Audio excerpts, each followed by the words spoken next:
السلام علیکم۔ آج ہم اس مرد مجاہد کو یاد کر رہے ہیں جس نے جہالت کے اندھیروں میں علم کا چراغ جلایا۔ اس سے میری مراد سر سید ہیں۔ سر سید نے ہمیں سکھایا کہ قومیں تعلیم سے بنتی ہیں، خوابوں سے نہیں۔ انہوں نے علی گڑھ میں صرف ایک کالج نہیں بلکہ ایک سوچ پیدا کی، خودی، عزت نفس اور عقل و علم کی حرمت کی سوچ۔ آج سوال یہ ہے، کیا ہم واقعی سر سید کے فرزند کہلانے کے حقدار ہیں؟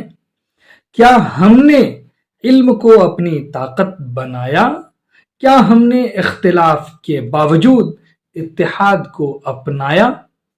اگر نہیں، آج کا دن عہد کا دن ہے۔ ہم عہد کریں کہ ہم کتاب سے دوستی نبھائیں گے، ہم علم کو اپنی پہچان بنائیں گے اور ہم اس ملت کو سر سید کے خواب کے مطابق روشن، باشعور اور خوددار بنائیں گے۔ یہی ہے اصل خراج عقیدت، لفظوں سے نہیں، عمل سے۔